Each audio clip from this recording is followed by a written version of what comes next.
Anxiety is the most common of all mental health issues, and it's been steadily increasing since the 1950s. We all experience anxiety from time to time, but it becomes known as panic when it reaches a more extreme level. When a feeling of panic gains momentum, it can turn to what is known as a panic attack.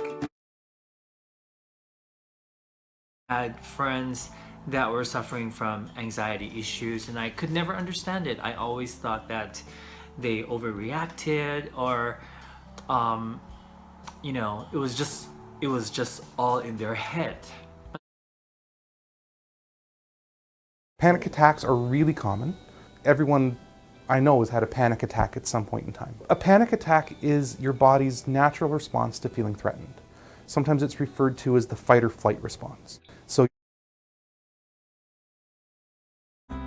the first thing I feel when I start to have a panic attack, I feel it in my stomach. And then my heart and my breathing come directly after. So I can kind of, at first when I didn't really know what panic was, I didn't know what that feeling was, and so I didn't really know how to identify it, and it would get into my heart and my breathing very quickly, and I'd start hyperventilating, and kind of my whole body would just turn into a shaking mess. If I was okay and I just could not catch my breath, and my heart just continued to race, and it's like I could look down and see my chest like almost having convulsions. And no, I had to, because I'm in front of these almost 24,000 people, I'm like, I'm not about to have this moment here. And every time I felt something like... It's really hard to describe the feeling of being separated from reality, because it's unreal. You kind of feel like your body's a bit of almost like rubber. You can't quite, like, sitting isn't comfortable, standing isn't comfortable, moving around. You kind of like, there's nothing that you can feel solid in. people think they're having a heart attack, people think they're dying, people think they're going crazy. It's really common for people after their first panic attack to end up going to the emergency room and saying, check me out because something's killing me right now. Everything started with this one panic attack that I had one night. I remember it clearly. It was around 2:30 a.m. and I was in bed. I was just about to fall asleep and I had my first panic attack. I thought I was having a heart attack. My heart was beating fast. I could hear my own heartbeat. I couldn't breathe properly. My fingers started going numb. Everything above my neck started feeling hot. I knew something was happening. I knew something was wrong with me, and I thought I was going to die. So Satoshi was next to me. I woke him up. I waited, and it kind of subsided after a few minutes. And so I thought I was okay. I had no idea what it was. I was extremely scared, but I thought maybe I just wait and see. And then the next panic attack happened about a couple of weeks later, and that's when I definitely thought something was wrong with my heart. And so we called emergency. I went to the hospital. After some testing, the results came back saying that nothing was wrong with me. So I wasn't talking to anyone about it. Again, I had no words to describe. I had no idea, like the words like panic and anxiety just didn't even really enter my mind. I just knew that I'd start hyperventilating, have this crazy attack. It would somehow start to fade and I'd continue on. That's part of... At that moment, like, I still get anxiety and pit in my stomach thinking about it now, but it was just scary. I mean, I think the fact that it was such a public setting and I didn't want anybody to see, that's what really made it like something where it was almost like, I feel like I'm gonna die, and maybe if everybody's gonna find out, maybe it's not the worst thing. So it was like a slippery, slippery slope. What makes it so scary is when it's unpredictable and we're desperately looking for answers. So they had a panic attack at the grocery store. And they go, well, it must have been something, so it was the grocery store. And so now they don't go to the grocery store because that grocery store causes panic. And then it wasn't really the grocery store that caused the panic, so then they had a panic attack driving, and now they can't drive anymore.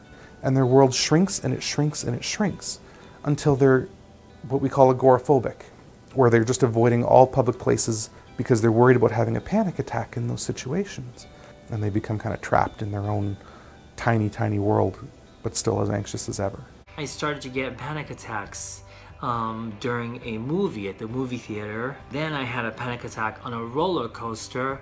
I mean, a very tame one at that. Eventually, I stopped going to amusement parks or theme parks for that matter. I stopped going to the movie theaters. I stopped going to shows because I was afraid. I started getting panic attacks on the trains. I started getting panic attacks even when friends came over. I started to not go out.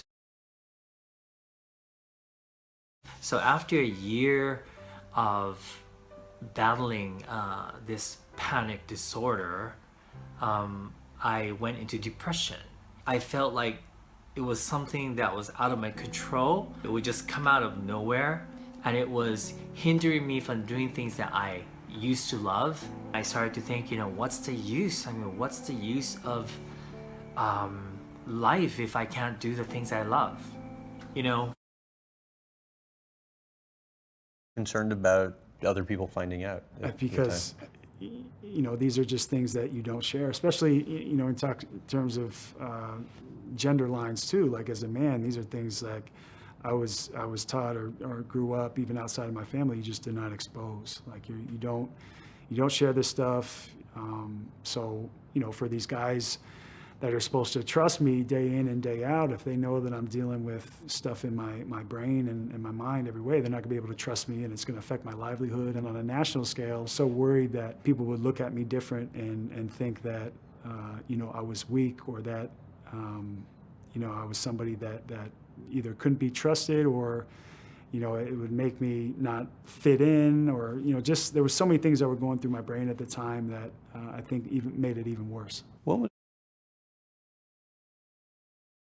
It wasn't any one situation, any one thing, because sometimes I would have one in a certain situation and sometimes I wouldn't. So I was never sure when it was going to come up. It wasn't even a thing where I could say, I always have panic attacks on the bus, or I always have panic attacks when I get groceries, because that wasn't the case. And so knew that I needed someone to kind of help me see what it was that was causing them, because I wasn't able to put my finger on what was causing my panic attacks. When was the last time you had a really bad episode? The anxiety component is just something that I live with every day. It's something that I've tried to change my relationship with, and I think, there's different philosophies and people that look at medication a different way, but I think medication has helped save my life in a big way, not only from the anxiety component, but depression component as well. I think CBT, cognitive behavioral therapy, has really helped me, and my therapist has really helped me to where now it's almost like growth sessions. There are two common effective treatments for panic disorder. The first one, and the one that people get most often right off the hop because they can get it from their family doctor, is antidepressants. The other treatment that's usually provided is therapy. Specifically, cognitive behavior therapy is probably the most supported scientifically. And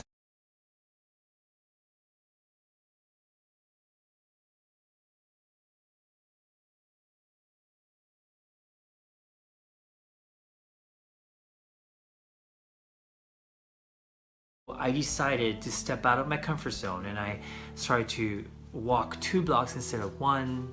Then it went to 3 blocks, 4 blocks. Then it went to the next station. Then I started going further and further away from my apartment. I would still get these panic attacks. Sometimes I'd have to get off the train. Sometimes I have to take a taxi home, whatever. But I didn't want to give up. Because now I get to be unapologetically myself. Like I just am who I am.